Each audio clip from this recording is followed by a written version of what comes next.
Bismillahirrahmanirrahim. Alhamdulillahirabbil alamin.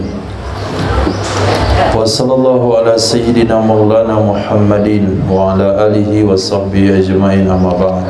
Rabbi yassir wa la tu'assir, rabbi tamim bil khair. Rabbana shrah lana sudurana wa yassir lana umurana wa umural muslimin wa hlul 'uqdatam min lisanina yafqahu qawlana. Bisanadina al-muttasil ila Imam Abi Dawud rahimahullahu ta'ala. Qaddasallahu sirrahu wa adaman nafa'a bi ulumihi wa barakatihi wa nafahati wa madatihi wa karamati fid darin amin. Babun fi nuzulil manazil. Bab pada saat singgah, perihal singgah di tempat persinggahan. Hadis. Bismillahirrahmanirrahim. Wa bihi qala hadatsana Muhammad bin Musanna qala hadatsani Muhammad bin Ja'far qala hadatsani Syu'bah an Hamzah al-Dabiyyah qala sami'tu Sayyidina Anas bin Malik radhiyallahu ta'ala anhu qala kunna idza nazalna manzilan la nusabbihu hatta tuhalla rihal. Diriwayatkan dari Sayyidina Anas bin Malik radhiyallahu anhu, beliau berkata, adalah kami apabila kami singgah di sebuah persinggahan, la nusabbihu, kami tidak akan melakukan salat sunat sehingga tuhalla rihal, diturunkan atau diikatkan akan kendaraan. Bisa saja diturunkan beban dari kendaraan. Tuhalla tidak semena dilepaskan, sehingga dilepaskan akan kendaraan, maksudnya dilepaskan dari bebannya, turunkan barang-barang kemudian baru salat sunat. Ini menunjukkan adab, menghargai daripada hak daripada hewan ternak. Babun fi taqlidil khayli bil autar. Bab mentaqlid, mengikat kuda dengan tali panah. قال حدثنا عبد الله بن مسلم عن ابي وعن مالك عن عبد الله بن ابي بكر بن محمد بن عمرو بن حزم عن عبد بن تميم ان أبا بشير الأنصاري أخبره أنه كان مع رسول الله صلى الله عليه وسلم في بعض أسفاره، فرسل رسول الله صلى الله عليه وسلم رسولا. قال عبد الله بن أبي بكر: حسبت أنه قال: والناس في مبيتهم لا يبقين في رقبة بعير كلادة من وتر ولا كلادة إلا قطعت. قال مالك: أرى أن ذلك من أجل العين. Diriwayatkan daripada Sayyidina Abbad bin Tamim, sesungguhnya Sayyidina Abu Bashir al-Ansari menceritakan kepada beliau, annahu, sesungguhnya Sayyidina Abu Bashir al-Ansari radhiyallahu anhu, karena ada beliau dulu bersama Rasul sallallahu alaihi wasallam fi ba'di asfarihi, di sebagian perjalanan Nabi. Fa arsala Rasulullah, maka mengirim utusan oleh Rasul sallallahu alaihi wasallam akan utusan. Qala Abdullah bin Abi Bakar: hasibtu, aku mengira, annahu qala, sesungguhnya sesungguhnya Abu Bashir al-Ansari berkata, wan nasu fi mabitihim, manusia berada di manusia berada di tempat tinggal mereka, di kemah-kemah mereka. Sehingga pada satu tempat orang-orang sudah ada di kemah masing-masing, lalu Nabi mengirimkan utusan untuk mendatangi orang-orang yang ada di kemah-kemahnya, memberikan pesan kepada Nabi. Isi pesannya adalah la yabqayanna, jangan sekali-kali membiarkan atau jangan sekali-kali terbiar di leher ba'ir kiladatun, oleh kalung daripada tali, wala kiladah, tidak juga kalung, di kalung apapun kecuali dipotong. Qala Malik: ara anna dzalika min ajlil ain, aku berpendapat sesungguhnya demikian dari karena ain mata dengki. Karena mereka mengikat dengan tali dan kalung akan tamaim, jimat-jimat, kemudian mereka mengucapkan di atasnya kalimat-kalimat perlindungan. Kemudian mereka mengira tali itu bisa menjaga dari musibah, maka melarang akan mereka oleh Nabi SAW dari perbuatan tersebut. Wa alamahum annaha la tardu min amrillahi syai', dan memberitahukan Nabi kepada mereka tali yang diikat di leher-leher kuda atau onta itu tidak menolak bahaya. Jadi kalung yang dimaksudkan itu jimat. Ada kalung kalau di Sumatera Barat, di Padang, diikatkan untuk bayi-bayi, itu kalung yang terdiri dari beberapa warna benang, kuning, hijau, merah, putih, macam-macam. Itu tali itu identik dengan mistik. Nah, begitu juga India. Nah, tali-tali warna-warni. Nah, ternyata itu ajaran dulu di zaman jahiliyah. Ditulis jana jimat, dijampi-jampi, kemudian diikatkan di hewan untuk perlindungan supaya hewannya tidak dapat musibah. Maka Nabi perintahkan untuk diputus, dibuang simbol-simbol kesyirikan. Nah, itu yang dimasukkan dengan tali. Taqlidil khayl bil autar, mengalungkan atau mengikat kuda dengan tali, artinya tali yang diikatkan jimat di sana. Babu ikramil khayli, bab mengikram kuda, wa irtibatiha, dan mengikatnya kuda, kemudian mengusap ala akfaliha. Nah, akfaliha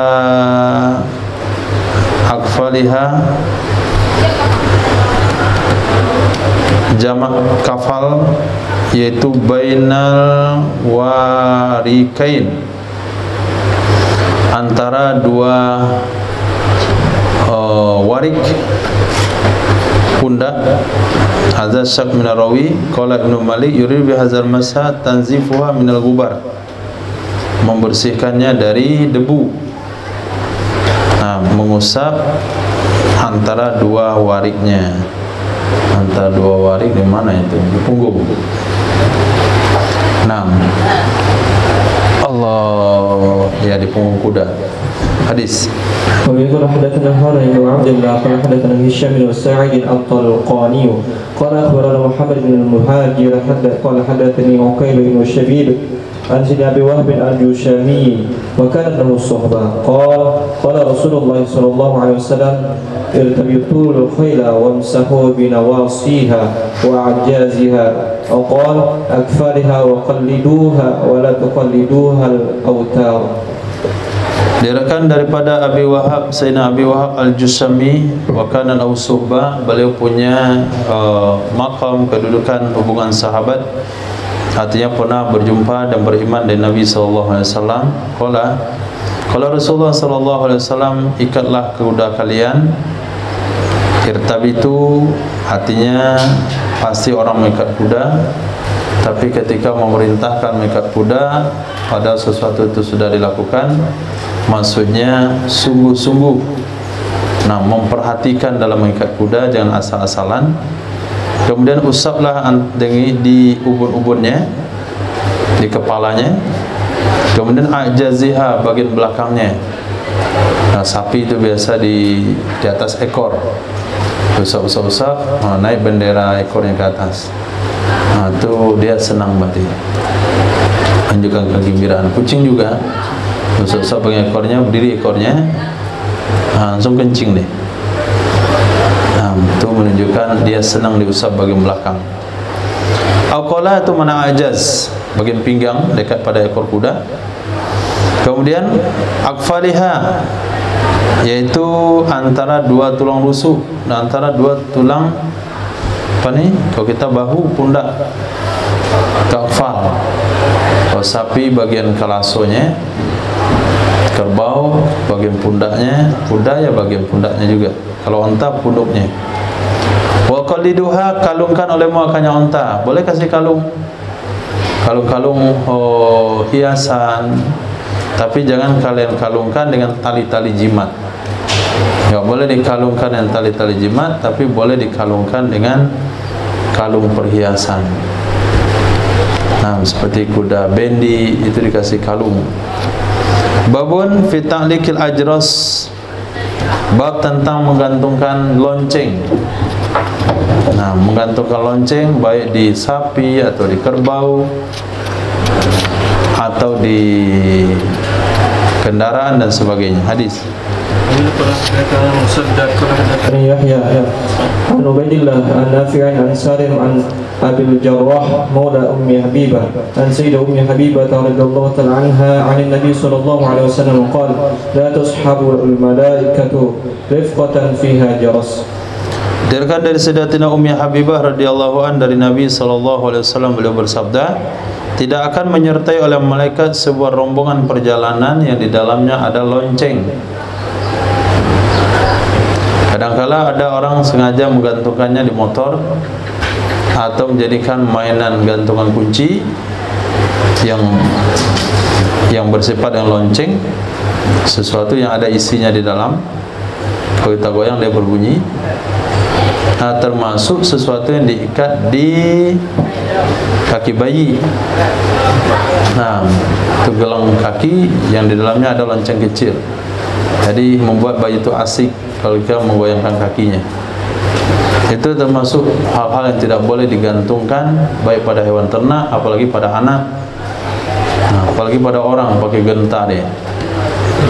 Nah, kadangkala gerobak sate ada gentanya, kira kerbau yang lewat tengah malam, ternyata gerobak sate. Itu perjalanan yang tidak disertai oleh malaikat. Nah, hari ini sesuatu yang berbunyi lonceng. Lonceng itu bukan karena fisiknya, tapi karena bunyi yang dihasilkannya.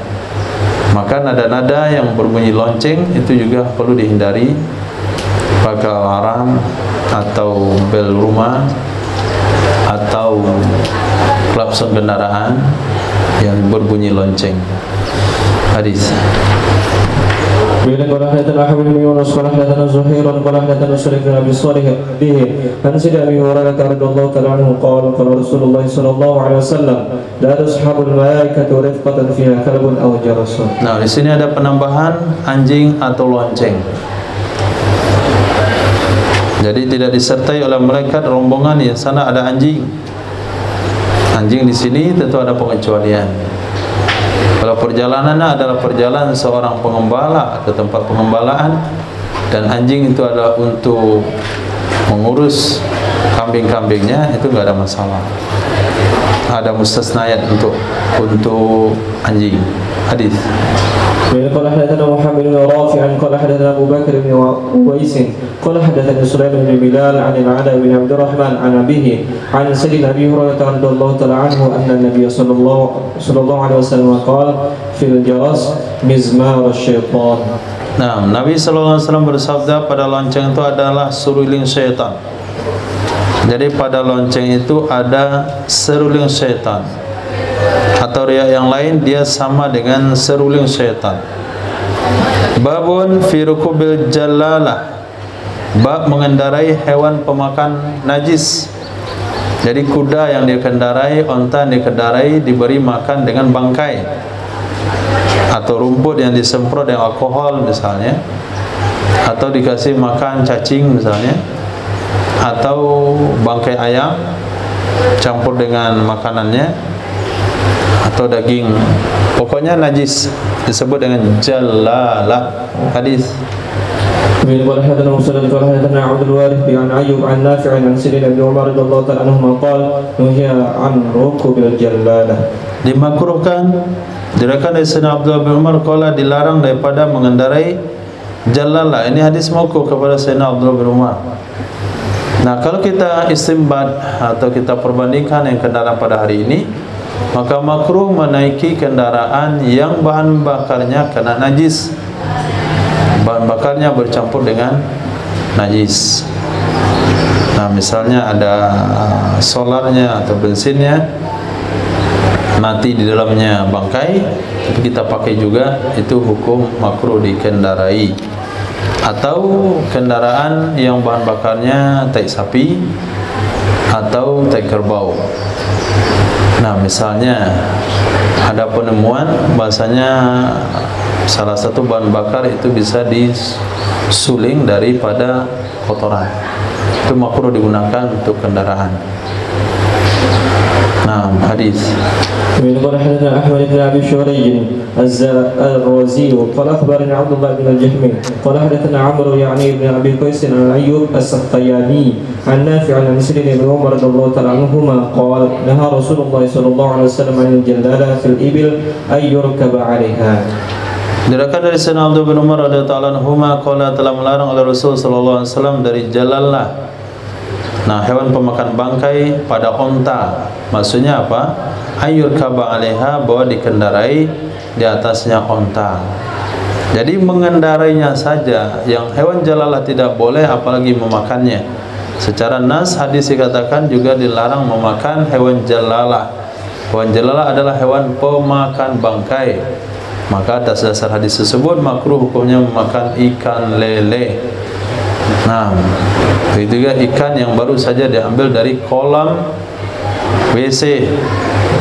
Nah, karena ada satu tempat itu ada WC terapung di atas kolamnya. Orang datang tuh buang satu, buang dua. Jadi di bawah itu ada ikan gurami, baru saja jatuh langsung diperebutkan.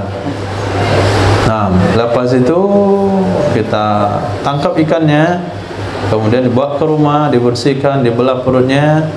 Nah, ketemu ada sikun dalam, kemudian dicuci bersih-bersih, kemudian digoreng. Ini hukumnya makruh. Begitu juga memakan hewan kampung yang ayam kampung yang bebas, makan ke kebun, dia korek-korek tai sapi, dia cari sana cacing-cacing, kemudian dimakan, hukumnya makruh.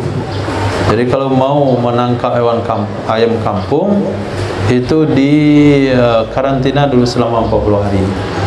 Tangkap, masukkan dalam kandang, kasih makan yang bersih. Jadi dia makan berak, makan berak, makan berak. Jadi siklus daripada ususnya itu suci. Nah, juga makan ikan lele. Hobi kali lele, demam deh kalau nggak makan lele. Nah, tangkap ikan lelenya, bawa ke rumah, masukkan dalam kolam, kasih makan pucuk ubi selama 40 hari baru boleh dimakan.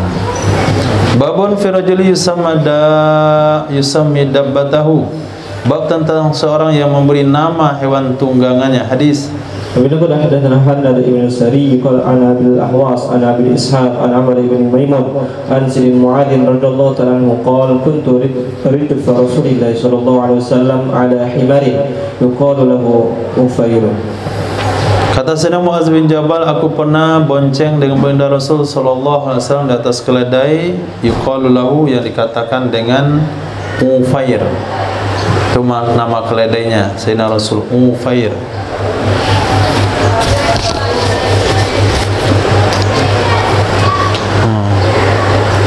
Coba.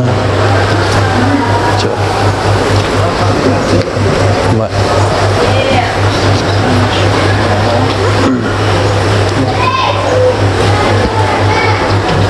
Jadi Ufair, nama keledai Nabi Ufair, nama unta beliau Qaswa, nama kudanya apa nama kuda Nabi?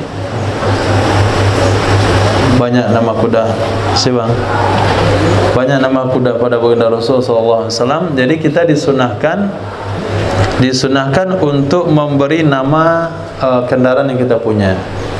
Nah, Ismail, apa nama motornya?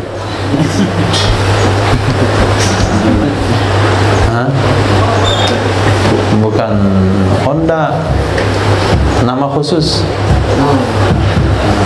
Lagi dia nak kasih dia nama Jackie Chan, sehingga dia menjadi bisa melompat-lompat kadang-kadang. Atau kasih nama, ya ini nama kasih Nabi Ufair. Ada kasih nama Fadul, bisa juga Fadul atau Fudel, asal yang Fadil aja. Babu finidain dan nafir. Bab seruan ketika nafir. Nafir artinya memberangkatkan pasukan. Ayo maju jalan gitu. serang. Nah, kalau dalam bahasa hadis, apa kalimat untuk suruh pasukan itu maju bertempur? Dengan ucapan, ya khailallah irkabi, wahai kuda Allah, irkabi, berjalanlah kalian. Nah, ومنه قال حدثنا محمد بن داود بن سفيان قال حدثنا يحيى بن حسن قال اخبرنا سليمان بن موسى ابو داود قال حدثنا جعفر بن سعد بن سموره بن جندب قال حدثني خبيب بن سليمان عن ابيه سليمان بن سموره عن سيدنا سموره رضي الله تعالى عنه اما بعد فإن النبي صلى الله عليه وسلم سمى خيلنا خيل الله إذا فزعنا وكان رسول الله صلى الله عليه وسلم يأمرنا إذا فزعنا بالجماعة والصبر والسكينة وإذا قاتلنا. Diriwayatkan dari Sayyidina Samurah bin Jundub, amma ba'd, sesungguhnya Nabi sallallahu alaihi wasallam menyebut kuda kami dengan kuda Allah. Apabila kami sudah ketakutan dalam berperang, dah takut, dah rasa-rasa enggak berani menyerang musuh, Nabi sebut kuda kami dengan sebutan kuda Allah. Adalah baginda Rasul sallallahu alaihi wasallam memerintahkan kepada kami, idza fazi'na, apabila kami takut dengan jamaah, idza fazi'na, apabila kami ketakutan, apa Nabi perintahkan pada kami? Bi itu bukan mutalak kepada fazi', tapi pada ya'muru. Nabi perintahkan kita dengan berjamaah, kemudian sabar, kemudian sakinah. 3 perintah Nabi ketika ketakutan. 1, jaga kekompakan. Yang kedua, sabar. Yang ketiga, sakinah, tenang. Jangan terburu-buru, jangan buat kegaduhan, jangan munculkan perpecahan. Kalau ketika perpecahan itu ada, maka terjadilah kekalahan. Wa iza qatalna, dan apabila kami berperang. Nah, jadi sesuatu apabila rasa takut muncul atau untuk menimbulkan rasa berani, maka nisbahkan kepada Allah. Wahai para tetamu-tetamu Allah, jemaah haji dah ketakutan di Makkah, maka mutawi katakan, wahai para tetamu-tetamu Allah. Dan kawan-kawan dah khawatir, masuk satu kampung, semua enggak terima jemaah, banyak dukun pula di situ. Katakan, wahai pejuang-pejuang agama Allah, hilang rasa takut. Nah, babun nahi an la'nil bahima, bab larangan dari mengutuk hewan ternak. Nah, ومنهم حدثنا سليمان بن حرب قال حدثنا حماد عن أيوب عن أبي كلابة عن أبي المهلب عن سيدنا عمرو بن حسين رضي الله تعالى عنه أن النبي صلى الله عليه وسلم كان في سفر فسمع لعنة فقال ما هذه؟ قالوا هذه فلانة لعنت راحلتها. قال النبي صلى الله عليه وسلم ضعوا عنها فإنها ملعونة، فوضعوا عنها. قال عمران فكأني أنظر إليها ناقة ورقاء. Diriwayatkan dari Sayyidina Imran bin Husain radhiyallahu ta'ala anhu, sesungguhnya baginda Nabi sallallahu alaihi wasallam ada ya Nabi dalam sebuah perjalanan. Fasami'a la'natan, lalu mendengar ya Nabi sebuah kutukan. Maka berkata Nabi, mahidhi, apa ini? Apa barusan dia omongin? Qalu, mereka katakan, ini si fulanah telah mengutuk hewan tunggangannya. Maka berkatalah Nabi SAW, do'u anha, letakkan oleh kalian darinya wanita. Artinya, turunkan wanita tersebut, turunkan beban daripada hewan tunggangan tersebut. Fa'innaha mal'unah, dia sudah dikutuk. Do'u anha, lalu mereka meletakkan darinya hewan, semuanya diturunkan, barang-barangnya diturunkan. Berkata Sayyidina Imran bin Husain, seolah-olah aku masih bisa melihat kepada unta tersebut, ka'anni naqatun, seolah-olah aku memandang kepadanya unta. Unta itu adalah naqah, nasab atas nama hal, naqatan barisnya, haka dan unta, warqa, warqa artinya unta yang warnanya ada campuran hitamnya. Nah, kita katakan sial ini motor. Nah, dia bilang sial, berkah ini motor. Kenapa? Habis minyaknya di jalan, jadi bisa istirahat. Nah, jangan pernah bilang sial, bilang terkutuk, macam-macam lah. Itu tidak boleh. Nah, ucapkanlah doa-doa yang baik walaupun ketika kesal terhadap sesuatu. Nah, babun fit tahrisi bainal bahaim. Bab mengawinkan. Fit tahris. Tahris maknanya adalah ilamul hayawan wa itbalil biduni faidatin bal mujarradu abad. Nam tahyiju ba'du ala ba'din kama yafalu ba'dal bainal kibas wa duyuk wa iriha. Ma'adu, bab dalam ma'adu domba antara hewan. Nah, kucing kadang-kadang tak adu sama ayam, jadi berkelahilah ayam dengan kucing. Kemudian anjing sama kucing, senang kali lihat anjing mengulurkan taringnya, kucing menegakkan ekornya. Nah, siapa kira yang hebat, kucing atau anjing? Nah, ini hukumnya nggak boleh. Nah, tentang tahris, mengadu antara hewan dan hewan. Nah, وبه يقول حدثنا محمد بن علاء قال اخبرنا يحيى بن ادم عن كتب عن ابن عبد العزيز بن سيه عن العماش عن ابي يحيى القتاد عن مجاهد عن سيدنا ابن عباس رضي الله تعالى عنهما قال نهى رسول الله صلى الله عليه وسلم عن التحريش بين البهائم. Nah, melarang oleh Nabi sallallahu alaihi wasallam tahris antara hewan. Nah, termasuk mengadu antara anjing dengan babi. Itu termasuk tahris. Nah, kalau nggak ada gunanya, sebetulnya babi itu bukan hama karena dia tinggal di hutan. Lalu kita pergi ke hutan bawa anjing, kita adu antara anjing dan babi, akhirnya dia menjadi musuh bebuyutan. Nah, maka itu hukumnya dilarang Rasul. Tapi kalau sekiranya dia mengganggu persawahan, perkebunan, lalu kita kejar pakai anjing, itu nggak ada masalah. Tapi kalau nggak ada tujuan, nggak boleh berburu babi dengan anjing, tidak boleh masuk kategori tahris. Nah, karena saya lihat di Papua anjing dan babi bersahabat. Nah, tidur di rumah dengan tuan yang sama, damai-damai aja dia. Satu halaman tuh damai-damai aja, nggak ada berkelahi. Kenapa di Sumatera Barat atau di Sumatera dia berkelahi? Ternyata manusia yang mengadu dombanya. Nah, sehingga setiap anjing berpesan kepada anak-anaknya itu yang mulutnya rata, yang nggak ada leher, itu musuh kalian. Juga sebaliknya, babi juga pesan pada anak-anaknya, itu yang menyala-nyala itu musuh kalian. Babun fi wasmid dawab, bab tentang menandai hewan tunggangan. Nah, بنقل حدثنا حفص بن عمر قال حدثنا شعبة عن هشام بن زيد عن أنس بن مالك رضي الله تعالى عنه قال أتيت النبي بأخ لي حين ولد ليحنكه فإذا هو في مربد يسم غنما أحسبه قال في أذانها. Nah, diriwayatkan dari Sayyidina Anas bin Malik radhiyallahu anhu, kata beliau, aku mendatangi Nabi sallallahu alaihi wasallam membawa saudaraku yang baru lahir. Nah, belum lagi meminum susu. Hina wulida, ketika dilahirkan, liyuhannikahu, supaya mentahnik ia Nabi akannya saudaraku. Jadi kata Sayyidatina Ummu Sulaim, wahai Anas, tolong bawa adikmu ini jumpa Nabi sallallahu alaihi wasallam untuk didoakan. Apa itu tahnik? Tahnik adalah menggosokkan korma di langit-langit bayi. Nah, jadi korma kemudian dibuang kulitnya, dilumat isinya, setelah lunak kemudian diambil yang telunjuk, ditempelkan di langit-langit bayi. Nah, itu namanya tahnik. Nah, itu hukumnya sunnah sebelum meminum air susu ibu.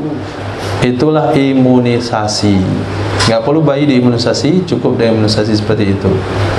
Nah, kalau imunisasi nanti awalnya diimunisasi waktu lahir, dia akan menuntut lagi selepasnya ke posyandu, suntik, akhirnya fisiknya lemah. Nah, tidak rentan terhadap cuaca kadang-kadang. Dulu orang-orang dulu mandi hujan, lari panas-panas, kemudian sore hujan-hujan, pagi malam ke surau, besok sekolah, kemudian bekerja macam-macam, nggak ada yang flu. Nah, ini karena hujan sedikit menurun. Nah, Nah, ini mananya karena faktor imunisasi. Nah, saya termasuk orang yang tidak pernah diimunisasi. Nah, ya sakit-sakit juga, tapi nggak ada cerita yang bahasa apa tuh, yang lama begitulah. Nah, kemudian ditahnik oleh Sayyidina Nabi SAW. Ternyata Nabi berada di mirbat. Nabi berada di mirbat. Hadis tahnik ini sahih ya, Bukhari Muslim. Nanti antum cari-cari dari tahnik gimana, ada dalam Sahih Bukhari Muslim. Ketika itu Nabi ada di kandang. Yasimu ghanaman, Nabi sedang menandai kambing.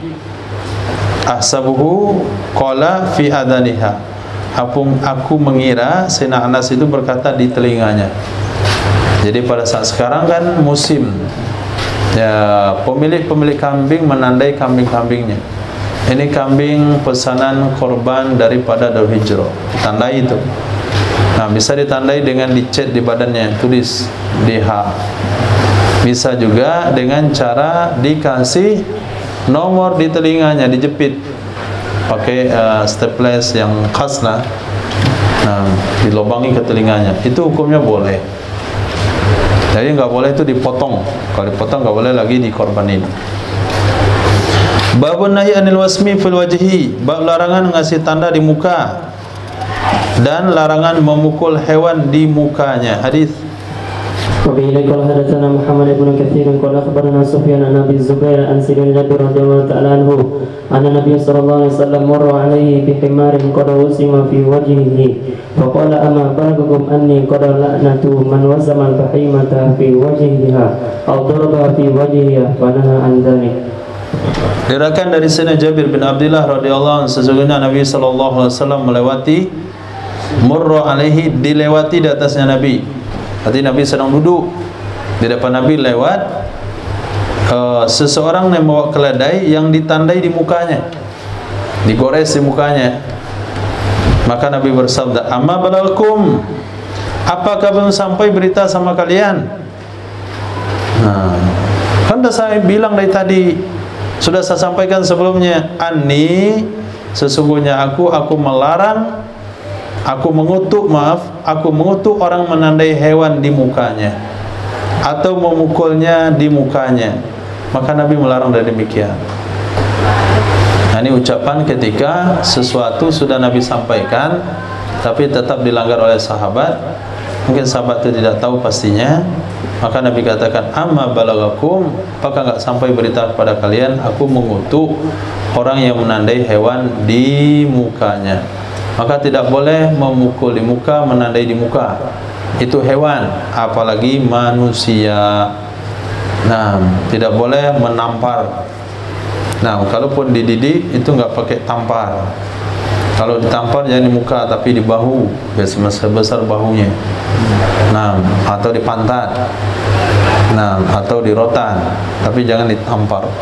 Kamu tidur aja di kelas, tok tok. Nah, hilang ngantuk dia.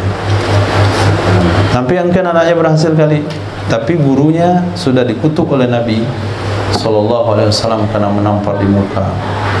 Nah, kucing saja nggak boleh ditampar di muka. Kalau dia ganggu di telinganya, jentil, dia nggak boleh tampar di muka. Pegang kucing tuh, mana kucingnya udah pergi? Kamu kencing di karpet, top. Haram hukumnya. Babun fi karahatil humur tunza alal khayli, bab makruh hukumnya. Bab karahatil humur, makruh keledai dikawinkan di atas kuda. Nah, keledai dikawinkan di atas kuda. Maknya keledai, bapaknya kuda, atau maknya kuda, bapaknya keledai. Ini kalau lahirlah bigol. Nah, kalau bigol itu lahir jantan, dia aman, sehat walafiat. Kalau bigol itu lahirnya betina, kemudian dia tumbuh dewasa, setelah dewasa dia kawin. Ketika dikawin, lalu dia melahirkan, dipastikan bigol ini mati. Nah, li dayikil farjiha. Nah, karena farad bigol itu sempit, jadi mati dia kalau melahirkan. Nggak tahu lah kalau hari ini dengan teknologi kemampuan seseorang sampai juga hewan bisa dioperasi misalnya, kemudian dijahit lagi, itu boleh-boleh saja. Tapi nggak mungkin lah orang akan tahu kapan keledainya melahirkan. Jadi kenapa dilarang mengawinkan kuda dan keledai? Karena akan melahirkan anak bigol. Karena apabila lahir bigol, anaknya besar, faradnya sempit, maka ketika dia melahirkan dia akan mati. Hadis. وبه قال حدثنا قتيبة بن سعيد قال حدثنا الليث عن يزيد بن أبي حبيب عن أبي الخير عن ابن زرير عن سيدنا علي بن أبي طالب رضي الله تعالى عنه قال أوتي لرسول الله صلى الله عليه وسلم بغلة فركبها فقال علي لو حملنا الحمير على الخيل فكانت لنا مثل هذه قال رسول الله صلى الله عليه وسلم إنما يفعل ذلك الذين لا يعلمون. Nah, diriwayatkan dari Sayyidina Ali bin Abi Thalib radhiyallahu anhu, diberikan hadiah kepada baginda Rasul sallallahu alaihi wasallam seorang baglah. Nah, peranakan kuda keledai. Farakibaha, lalu mengendarai ya Nabi akannya. Enak itu baglah. Dia tidak terlalu tinggi seperti kuda, tidak rendah seperti keledai. Dia sedang. Jadi kendaraan itu santai, itu bagus. Nah, kalau keledai itu kendaraan anak SD, anak SMP pergi sekolah. Nah, kemudian kalau bigol ini itu kendaraan santainya, bukan kendaraan perang. Kendaraan santai bapak-bapak. Tapi kalau kuda itu kendaraan pergi jihad. Kendaraan onta itu bisa pakai untuk jihad, bisa transportasi barang, bisa untuk jalan santai. Tapi tinggi. Nah, kalau bigol ini praktis. Faqala Aliun, berkata Sayyidina Ali, law hamalna al-hamir 'alal khail. Kalau kita kawinkan keledai ke kuda, akan ada bagi kita seperti ini. Hewan yang tidak terlalu tinggi, tidak terlalu rendah. Berkatalah Nabi SAW, hanya saja melakukan praktek ini, mengawinkan kuda dan keledai adalah orang yang tidak tahu. Kalau dia tahu tidak boleh, kalau nggak tahu nggak ada masalah. Nah, kalau udah lahir seperti ini pakai saja nggak apa-apa. Tapi kalau tahu jangan sampai kawinkan kuda dengan keledai. Nah, hari ini banyak ahli-ahli peternakan membuat kawin silang antara kuda dengan kerbau misalnya. Kemudian dicoba kawinkan lagi burung kakak tua dengan burung apa begitu, sehingga lahir hewan-hewan yang aneh-aneh bentuknya. Nah, baik dalam ilmu peternakan atau ilmu pertanian, kadang-kadang satu dahan ada mangga di situ, ada jeruk rasa pepaya, ada pepaya rasa jeruk, nah, ada kelapa buah pisang, nggak ada. Ada kelapa, buahnya buah pepaya. Nah, kalau tanaman nggak ada masalah, tapi kalau hewan itu ada pertimbangan, apakah bikin mudarat atau tidak. Babun firkubi salasatin ala dabbah. Bab naik 3 orang di atas satu kendaraan. Boleh nggak bonceng 3? Nah, hadis. وبه قال حدثنا أبو صالح المحبوب بن محوسة قال أخبرنا أبو إسحاق الفزاري عن عاصم بن سليمان عن مورق يعني الإجلية قال حدثني عبد الله بن جعفر قال كان النبي صلى الله عليه وسلم إذا قدم في سفر استقبل بنا فأينا استقبل أولا جعله أمامه فاستقبل بي فحملني أمامه ثم استقبل بحسن أو حسين فجعله خلفه ودخلنا المدينة وإنا لكذلك. Nah, diriwayatkan dari Sayyidina Abdullah bin Ja'far radhiyallahu anhu, beliau berkata, adalah baginda Nabi sallallahu alaihi wasallam, idza qadima min safarin, apabila beliau baru datang dari sebuah perjalanan, ustuqbila bina. Ustuqbila bina artinya istaqbalahu awliyauna bina. Istaqbalahu awliyauna bina. Niscaya dihadapkan, dipertemukan dengan kami. Ustuqbila bina. Fa ayyuna ustuqbil awalan, maka siapa saja yang dihadapkan pertama sekali, artinya dipertemukan pertama sekali, ja'alahu amamahu, Nabi akan meletakkannya di depan. Pastuk bilabi, lalu dipertemukan juga dengan aku, maka Nabi meletakkan aku di depannya. Kemudian ditemukan dengan Hasan atau Husain, maka beliau memposisikannya di belakangnya. Maka kami masuk kota Madinah, sesungguhnya kami sungguh dalam kondisi demikian. Jadi ketika Nabi diinformasikan bahasanya Nabi setelah tiba, maka sahabat akan menyambut kedatangan Nabi di sebuah tempat namanya Saniyatul Wada. Nah, apabila Ahlul Bait membawa anak-anaknya, Sayyidina Abdullah bin Ja'far, Sayyidina Hasan, Sayyidina Husain, maka siapa saja yang pertama sekali dipertemukan dengan Nabi, maka Nabi letakkan dia di depan, dan siapa yang kedua letakkan di belakang. Jadi boleh hukumnya membonceng 3. 1 pengendara, 2 penumpang, itu hukumnya boleh di kendaraan dabbah, tentunya dabbah yang cukup dan kendaraannya dan penumpangnya masih kecil. Tapi kalau sekiranya bobotnya 100 kilo semuanya, nah yang dari 100 kilo, yang ditumpangin 100 kilo, di belakang pula 100 kilo, nah sampai ban sepeda motornya hampir segi 4, nah itu nggak boleh. Nah, hewannya hampir nggak bisa berjalan, itu hukumnya tidak boleh. Babun fil wuqufi 'ala dabbah, bab berdiri berhenti di atas dabbah. Artinya kendaraan berhenti tapi orangnya tetap berdiri di situ, nggak turun-turun. Hadis. Wa bihi qala hadatsana Abdul Wahhab bin Najdah qala hadatsana Anas bin Ahmad as-Safari an Ibn Abi Maryam an Sibbi anhu ani Nabi sallallahu alaihi wasallam qala iyakum an tattakhidhu dawabikum manabir fa inna Allah safaqakum idmadikum ila baladin taqnu balighi illa bisyikkin anfus wa ja'ala lakum al-ardha fa 'alayha fa'budu hajatakum. Diriwayatkan dari Sayyidina Abi Hurairah radhiyallahu anhu dari Nabi sallallahu alaihi wasallam, iyakum, hindari oleh kalian, antattakhidhu, bahwa kalian jadikan zuhura dawabikum, punggung tunggangan kalian, manabir, mimbar-mimbar. Jadi kata Nabi, jangan kalian duduk di atas punggung kendaraan kalian yang sedang berhenti lalu kalian bercakap-cakap, bercerita-cerita di situ. Kalau mau bercerita turun, kalau mau jalan lanjut. Tapi kalau berjalan sambil bercerita boleh. Tapi nggak boleh hewan itu berhenti lalu dinaiki.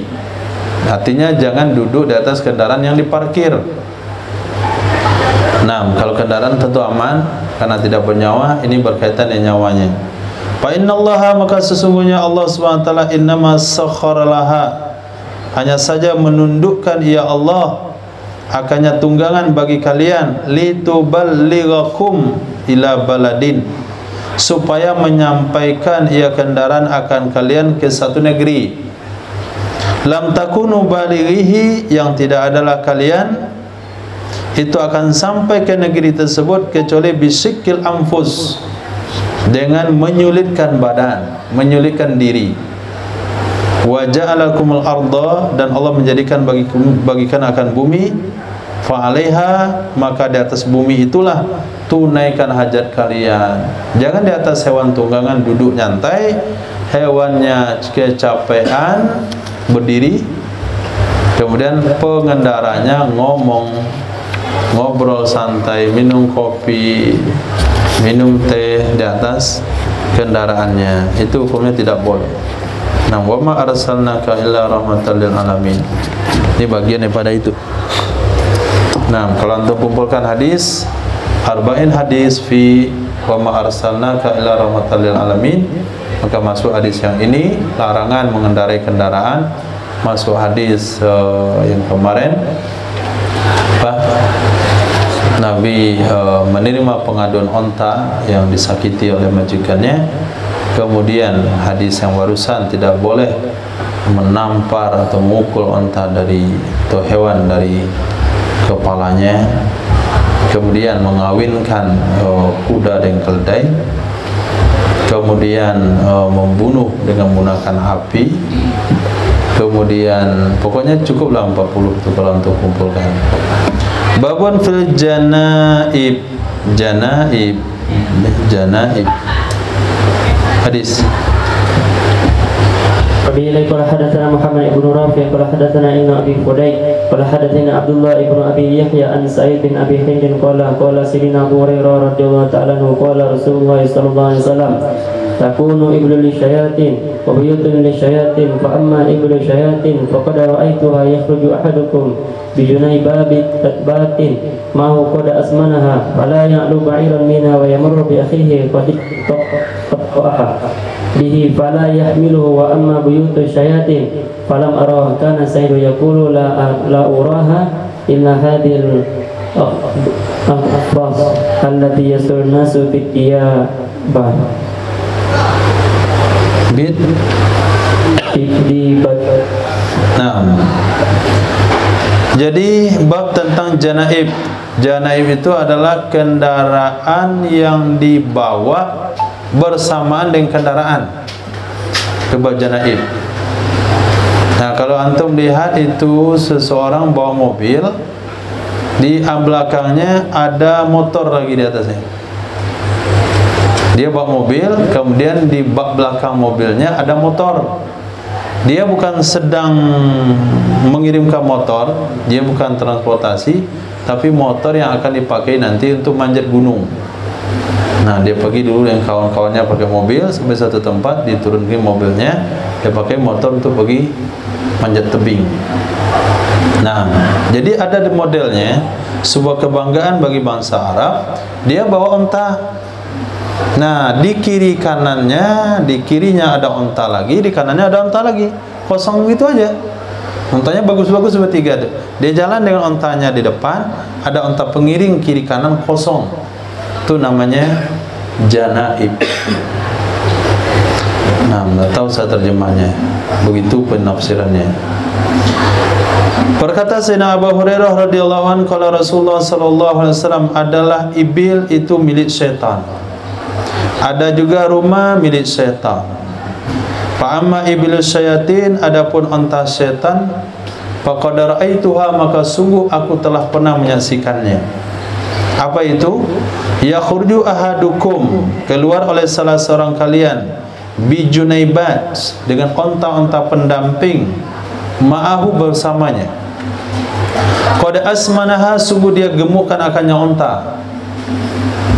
Fala ya'lu ba'iran minha, maka dia tidak menaiki seekor onta pun darinya. Dia tidak menaiki seekor onta pun darinya. Wa yamuru bi akhihi, lalu dia lewat dengan saudaranya. Qadin qata abih. Nah, qadin qata abih. Hati sigat majhul kulu nisair. Nah, sungguh dia telah menempuh dengannya saudara. Dia lewat dengan saudaranya, sungguh dia telah menempuh jalan dengannya saudara. Fala yahmiluh, dia tidak mau membawa saudaranya itu. Dia jalan pakai onta, di kirinya ada onta kosong, di kanannya ada onta kosong, kemudian lewat orang pejalan kaki, dia nggak mau naikkan orang itu di atas onta yang dia punya. Adapun rumah setan, maka aku belum pernah melihatnya. Rumah setan aku belum pernah melihatnya, di zaman itu belum Nabi jumpai. Karena Sa'id yaqul, salah satu perawi hadis namanya Imam Sa'id bin Abi Hind mengatakan, la uraha, tidak aku lihat akannya, artinya tidak aku menduga akannya rumah setan, kecuali ini akfas. Akfas itu adalah mahamil beban di atas onta, atau haudaj.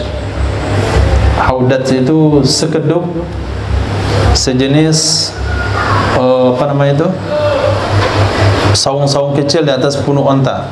Itu haudaj. Allati yasrun nasu bid-dibaj, yang menutupi oleh manusia dengan sutra. Itu namanya rumah syaitan.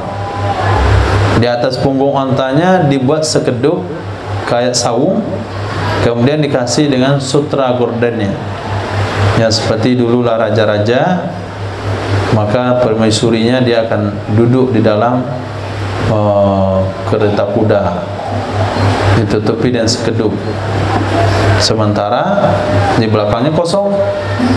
Nah, dan pengawalnya jalan kaki di belakang. Nah, dia santai itu goyang-goyang. Kemudian Dautan belantara turun perampok. Nah, itu yang dimasukkan rumah syaitan menurut perkiraan Imam Sa'id bin Abi Hind. Nah, bisa kita mafhumin juga kepada kias, kepada onta yang tidak terpakai tadi, rumah syaitan atau kamar syaitan, yaitu kamar-kamar yang tidak ditempati di rumah. Bukan karena orangnya pergi, tapi karena memang jumlah kamar melebihi daripada keperluan anggota keluarga. Nah, babun fi suratis sair, bab tentang cepat berjalan. Kemudian larangan ta'ris, tidur malam atau singgah malam di jalan, artinya di tengah jalan. Hadis. وبه قال حدثنا موسى بن اسماعيل قال حدثنا حماد قال اخبرنا سهيل بن ابي صالح عن ابي عن سيدنا ابي هريره رضي الله تعالى عنه ان رسول الله صلى الله عليه وسلم قال اذا سافرتم في الخصب فاعطوا الابل حقها واذا سافرتم في الجب فاسرعوا السير واذا اردتم التعريس فتنكبوا عن الطريق. Dari Sayyidina Abi Hurairah radhiyallahu anhu, sesungguhnya Rasul sallallahu alaihi wasallam bersabda, apabila kalian melakukan safar fil khasbi, di kawasan yang subur rumputnya, yang subur tanamannya, maka berikan kepada unta akan haknya. Nah, singgah dulu di situ, mampir ke tempat, ke tepi-tepi, kasih makan untanya, biarkan kendaraannya makan dari rumput-rumput tersebut. Apabila kalian berjalan di tempat yang tandus, bercepatlah, bergegaslah kalian dalam berjalan. Nah, jadi rumusnya juga sama dengan sistem untuk kendaraan hari ini. Apabila jalan di tempat padat penduduk, pelan-pelan jalannya, kasih minum atau minyak mobilnya. Apabila di tempat gak ada orang, cepat jalannya. Jangan ada pom bensin lewat, dilewatin nantilah pas-pas itu nggak ada lagi pom bensin, akhirnya dia dorong atau berhenti cari minyak tempat lain. Nah, Nabi berusaha mengajarkan kepada kita untuk metode melakukan perjalanan. Kemudian apabila kalian ingin tidur malam, maka jauhilah tengah jalan. Jangan parkir dekat jalan atau di tepi jalan, apalagi di tengah jalan. Parkirlah betul-betul luar daripada jalan. Luar jalan saja, dekat ke jalan bisa saja ditabrak mobil lain atau motor. Nah, jadi berbahaya parkir di pinggir jalan. Hadis. وإليه قال حدثنا عثمان بن أبي شيبة قال حدثنا يزيد بن هارون قال أخبرنا هشام عن الحسن سيدنا جابر بن عبد الله رضي الله تعالى عنه عن النبي صلى الله عليه وسلم نحو هذا قال بعد قولي حقها ولا تعدوا المنازل. Nah, ada penambahan riwayat yang lain pada Sayyidina Jabir bin Abdullah dari Nabi sallallahu alaihi wasallam, hadisnya mirip dengan hadis yang tadi. Qala ba'da qouli haqqaha, Sayyidina Jabir, menurut Sayyidina Jabir, Nabi bersabda setelah berikan unta haknya, wala ta'du al-manazil, jangan kalian lewati tempat persinggahan-persinggahan. Jangan kalian melewati al-manazil, tempat persinggahan-persinggahan. Nah, kalau tidak pengalaman melakukan safar kepada sebuah daerah, maka bertanya kepada orang berpengalaman, kalau kita pergi ke Jawa situ, di mana baiknya tempat singgah? Nah, rumah makan yang murah di mana? Penginapan yang baik di mana? Orang kampungnya yang baik di mana? Ini asal aja lewat, udah ada tempat orang singgah ramai itu dia nggak singgah. Kemudian dia singgah nanti setelahnya, singgah lagi, nggak ketemu tempat singgah. Sepanjang jalan tuh nggak ada tempat yang bisa disinggahi. Mungkin karena tidak ada masyarakatnya, bisa saja tidak ada yang halal dimakan. Nah, babud dulja. Bab tentang dulja. Dulja itu adalah berjalan di awal malam. Itu dulja. Jangan sampai maghrib, pada isya dah tidur. Nanti melakukan perjalanan jam 11. Ini sistem perjalanan malam yang tidak tepat. Sistem perjalanan malam paling tepat adalah setelah maghrib, misalnya, lakukan perjalanan terus semalam-malamnya. Misalnya berapa dah capek? Oh, jam 1 berhenti jam 1, solat jamak takhir maghrib dan isya, baru istirahat. Nah, jadi manfaatkan waktu malam untuk berjalan, berhenti ketika sudah capek.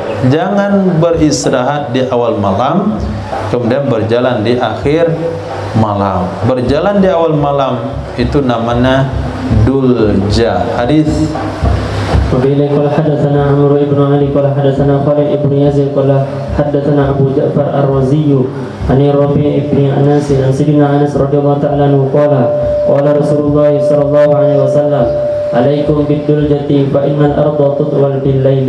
Hendaklah kalian dengan dulja, sesungguhnya bumi dilipat di malam hari. Babu rabbud dabbati aku bisadriha, bab pemilik kendaraan berhak di depan.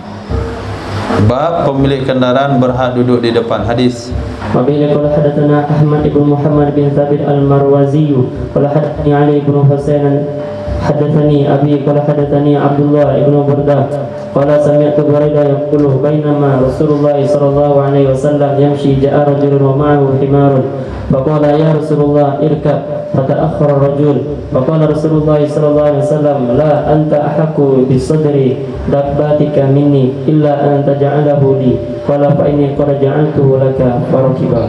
Nah, diriwayatkan daripada Sayyidina Buraidah radhiyallahu an, ketika baginda Rasul sallallahu alaihi wasallam berjalan, datanglah seorang laki-laki, bersama laki-laki itu ada keledai. Berkatalah laki-laki, ya Rasulullah irkab, ya Rasulullah naiklah. Nah, ketika dipersilakan Nabi naik, ta'akhara, mundur laki-laki itu ke belakang. Dia duduk bagian belakang. Berkatalah Rasul sallallahu alaihi wasallam, la, jangan mundur ke belakang. Anta ahqqu bisabri dabbatika minni. Engkau lebih berhak di bagian depan kendaraanmu dari aku, kecuali kalau kamu mempersilahkannya di depan kepadaku. Qala, berkata ia laki-laki, ini ja'altulak, aku mempersilahkan bagian depan untukmu. Farakiba, maka naiklah Nabi sallallahu alaihi wasallam. Nah, jadi pemilik kendaraan itu duduk depan. Nah, tamu yang diundang duduk di bagian belakang. Nah, jangan sampai pemilik kendaraan duduk di belakang, kemudian tamu duduk di depan. Tapi lain halnya kalau dipersilahkan sebentuk sebuah ikromian, tidak ada masalah. Si fulan datang dengan kendaraannya bersama sopirnya, kemudian tamu yang dijemput dipersilahkan duduk depan sebagai ikromian, tidak ada masalah. Itu untuk Indonesia ya.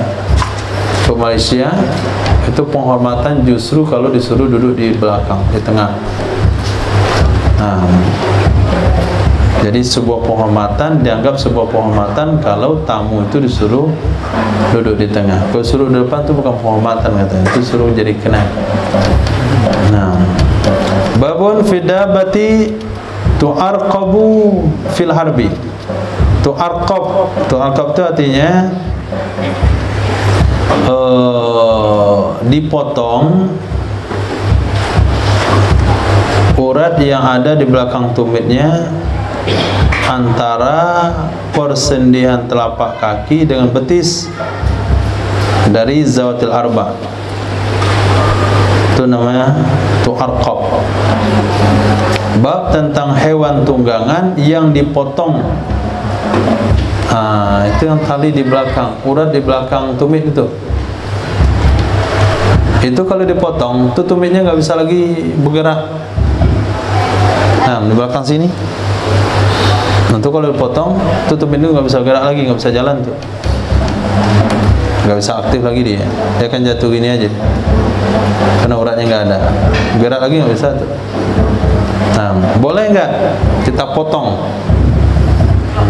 di dalam berperang nih, berperang sama orang musuh di atas kendaraan, kudanya tinggi, supaya dia jatuh kita potong urat belakang, tap gitu. Nah, boleh atau tidak dalam perang? Hadis. Wa bihi qala hadatsana Abdullah bin Muhammad an-Nufaili qala hadatsana Muhammad bin Sulaiman an Muhammad bin Ishaq qala hadatsani Ibnu Abbad an Abi Abbad bin Abdullah bin Zubair qala Ibnu Abu Dawud wa Yahya bin Abbad qala hadatsani Abi alladhi awda'ani wa huwa ahadu bani Murrah bin Auf wa kana fi tilka al-ghazati Mu'tata qala wallahi laka anni anzuru ila Ja'farin hinna ifatahama an farasin lahu saqra'a fa aqraha thumma qatala al-qawmu hatta qutila. Diriwayatkan daripada Yahya bin Abbad, kata beliau haddatsani abi, telah meriwayatkan hadis kepadaku oleh bapakku. Bapakku yang mana? Alladzi ardani, bapak yang menyusukan aku. Aku adalah istrinya yang menyusukan saya, bukan bapak itu.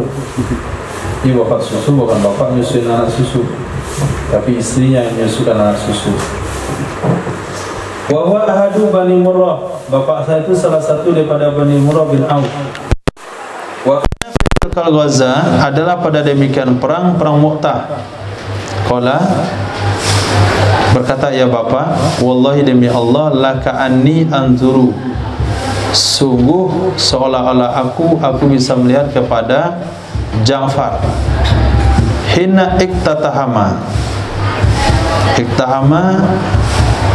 ketika beliau terjatuh dari kudanya, ketika beliau terjatuh dari kuda miliknya, saqra, kuda berwarna merah, fa'aqaraha, artinya beliau menebas urat tali kudanya, kemudian dia berperang melawan kaum sampai dia mati syahid. Nah, jadi memutus kendaraan sendiri di sini dibolehkan. Kenapa dibolehkan? Supaya tidak diambil oleh musuh lalu dia kendarai untuk memerangi kaum muslimin. Akhirnya dan nantinya senjata makan tuan. Akhirnya kudanya itu dilumpuhkan dengan memotong urat kakinya. Nah, mungkin nanti selesai perang bisa disambung lagi, bisa disembuhkan. Tapi kalau yang lain dilukai, nanti berbahaya bagi kesehatannya. Kalau kaki, paling dia pincang nantinya setelah diobati. Dan itu juga satu yang bisa dilakukan pada saat itu karena beliau sudah terjatuh.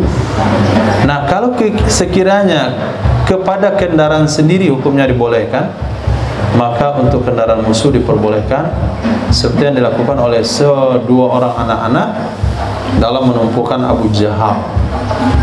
Kata anak-anak, mana paman yang namanya Abu Jahal itu?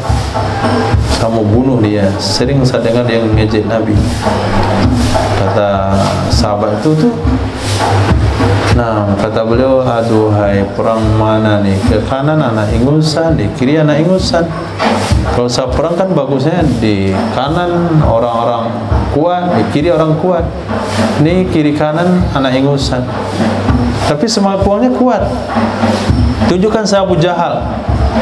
Datang dia ke medan tempur, satu memotong kaki Abu Jahal, satu memotong kaki kudanya. Jatuh si Abu Jahal, dihabisi oleh Sayyidina Abdullah bin Mas'ud. Naik Sayyidina Abdullah di atas dadanya.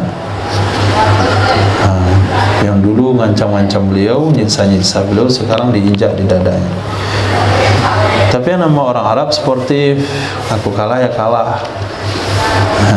Ibnu Mas'ud, nggak pernah ada orang naik tempat itu tuh. Kamulah yang bisa naik sana. Nah, jadi boleh memotong kaki kuda kalau sekiranya terdesak dalam pertempuran. Nah, hadis fisabki, dalam berlomba. Bila qala hadatsana Ahmad ibn Yunus qala hadatsana Ibnu Abi Dzib bin An-Nafi' bin Abi Nafi' an Sayyidina Abi Hurairah radhiyallahu ta'ala anhu qala Qala Rasulullah sallallahu alaihi wasallam la sabaqa illa fi khuffin aw fi hafirin aw naslih. Diriwayatkan daripada Sayyidina Abi Hurairah radhiyallahu anhu qala Nabi Muhammad sallallahu alaihi wasallam tidak ada perlombaan kecuali pada khuf. Khuf itu adalah kuda maksudnya. Khuf artinya onta. Nah, onta. Jadi kaki onta itu kayak seperti sepatu begitu. Sehingga dia disiapkan untuk kendaraan yang berjalan di padang pasir dengan perjalanan yang jauh. Khuf.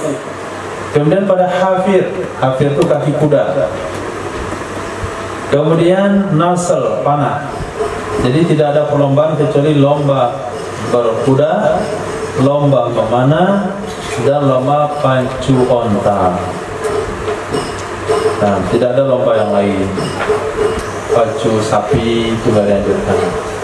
Seperti karapan sapi di Madura, atau pacu sapi di tanah datar.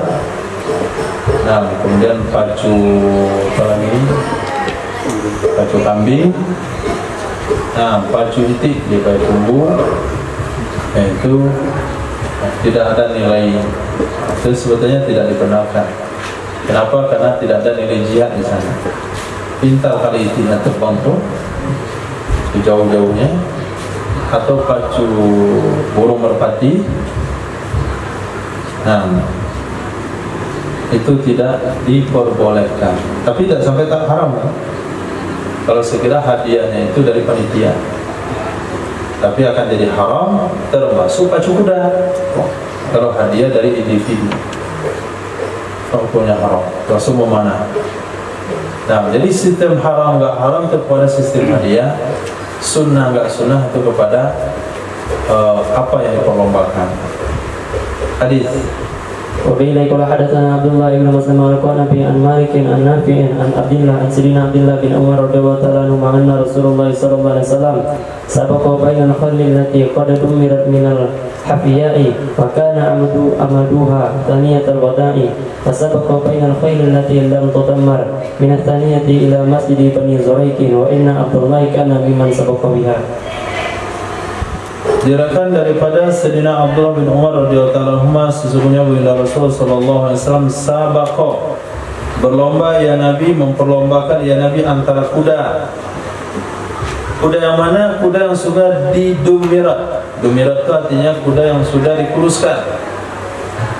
Jadi metode mendumirat kuda adalah diberi makan sebanyak-banyaknya dalam usia tertentu, usia balita, kalau anak-anak ya, usia bayi itu dikasih makan, masukan yang banyak, gizi, makanan, sehingga kudanya jadi gemuk. Nah, setelah gemuk baru dikurangi makannya, dilansirkan kembali. Nah, itu dumirat mananya. Nah, juga anak-anak kecil kasih makan banyak, udah besar badannya, baru disuruh diet. Jangan yang kecil suruh diet, nanti tulangnya kecil, dagingnya kecil. Kau lagi suruh diet nanti. Jadi lo dulu saja deh. Kata yang istri. Nah, anak kasih makan aja dulu banyak-banyak. Besar badannya, besar kepalanya, besar otaknya. Nah, nanti udah usia berapa baru disuruh dia mengecilkan perutnya. Baru cocok diajak berlomba. Dari Hafiyah. Hafiyah itu nama kawasan di luar kota Madinah. Jadi kuda yang berasal dari Hafiyah. Wa kana amaduha saniyatul wada, adalah arena pacunya yaitu dari saniyatul wada. Tak salah. Minal Hafiyah, melombakan kuda berasal dari garis startnya dari Hafiyah.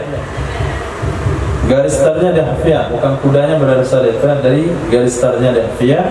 Kemudian finishnya di Saniyatul Wada. Kemudian memperlombakan ya Nabi akan kuda yang tidak ditudammar, yang tidak dilakukan pelatihan menguruskan badan. Itu dari Saniyatul Wada ke Masjid Bani Zuraiq. Sesungguhnya Sayyidina Abdullah termasuk dari orang berlomba dengannya. Jadi ada jarak-jarak tertentu. Kalau kudanya kuda yang sudah dilatih dalam proses menguruskan badan, itu jaraknya jauh. Tapi kuda yang tidak pernah pelatihan lari, tidak pernah dilatih fisiknya, cuma dikasih makan saja, belum dikuruskan, itu jarak tempuhnya dekat, nggak boleh jauh. Hadis. Wabillahi qala hadatsana Musaddad qala hadatsana Mu'tamir an Ubaidillah an Nafi' sayyidina Abdullah bin Umar radhiyallahu ta'ala anhu anna Nabi sallallahu alaihi wasallam kana yudammirul khayla yusabiqu biha. Dari Sayyidina Abdullah bin Umar, sesungguhnya Nabi sallallahu alaihi wasallam ada yang Nabi yudammir. Nabi bertindak sendiri, Nabi berbuat sendiri, yaitu melangsingkan kuda, menguruskan kuda, lalu Nabi memperlombakan dengannya kuda. Hadis. Wabillahi qala hadatsana Ahmad bin Hanbal qala hadatsana Ubay bin Khalid an Ubaidillah an Nafi' an sayyidina Abdullah bin Umar radhiyallahu ta'ala anhuma anna Nabi sallallahu alaihi wasallam sabbaqa bainal khayli wa faddala al-qurraha fil ghayati.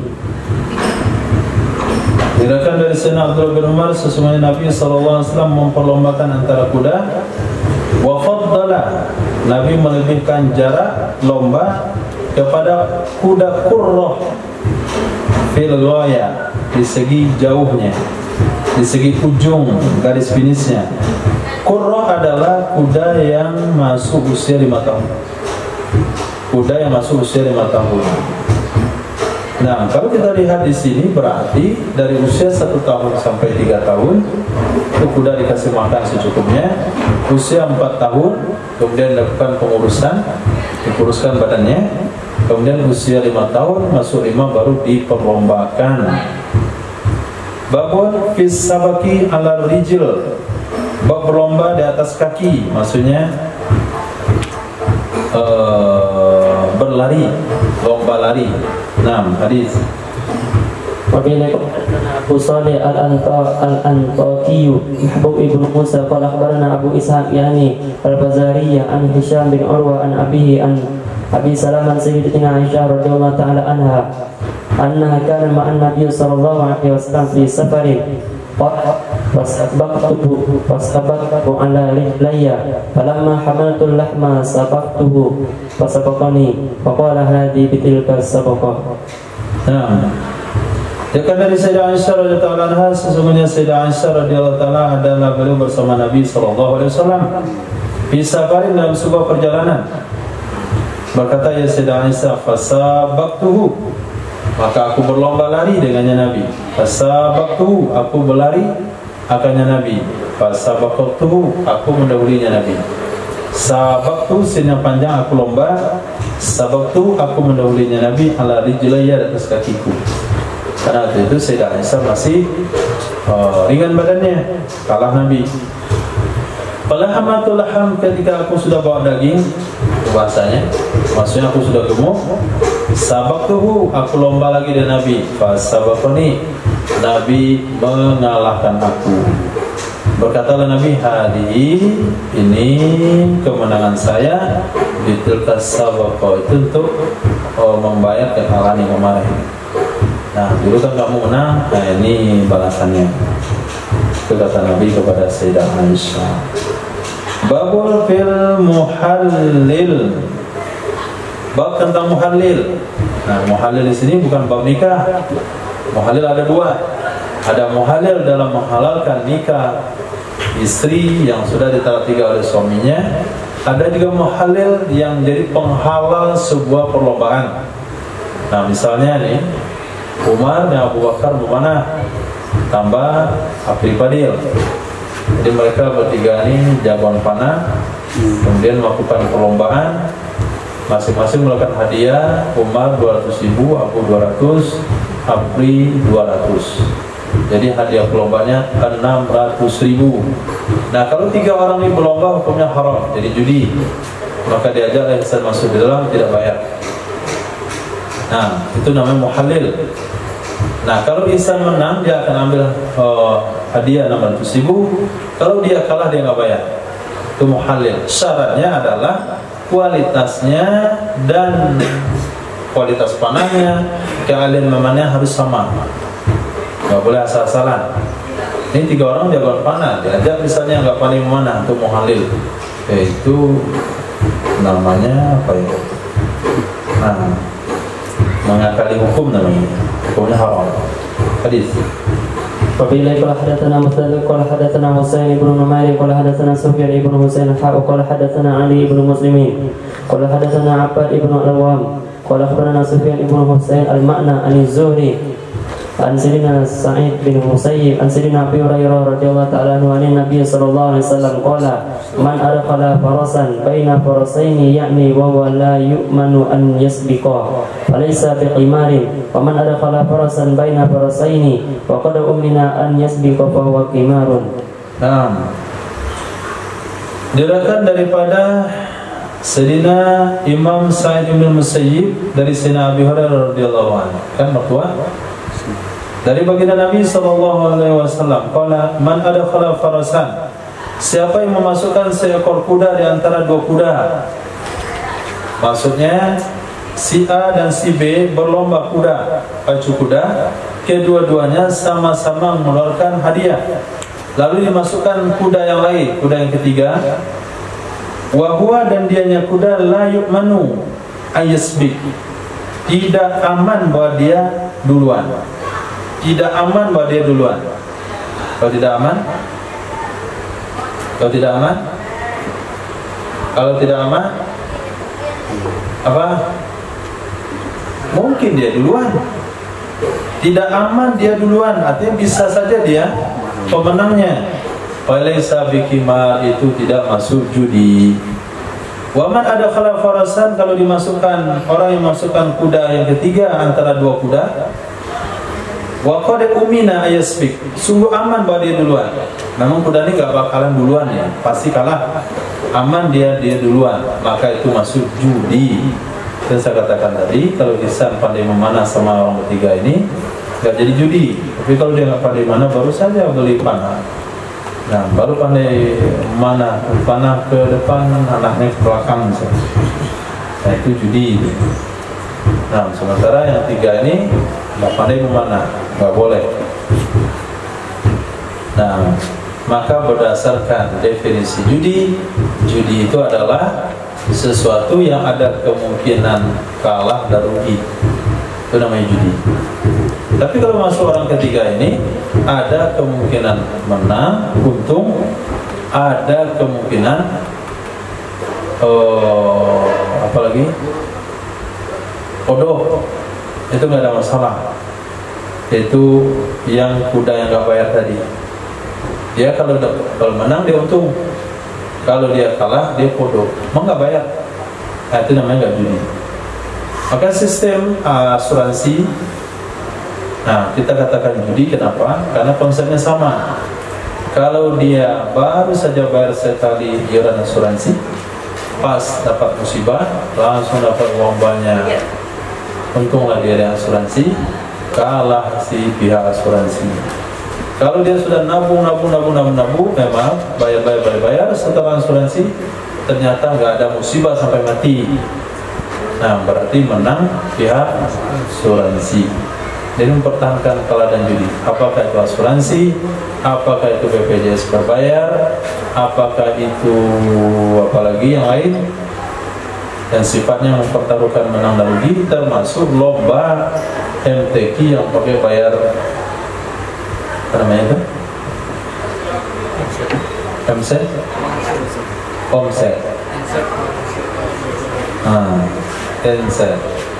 Hukumnya haram di judi. Walaupun perlombakan Quran. Hadis.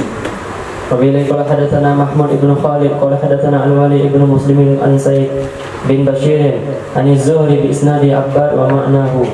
Nah, hadis sama. Cukup insyaallah. Ya Allah.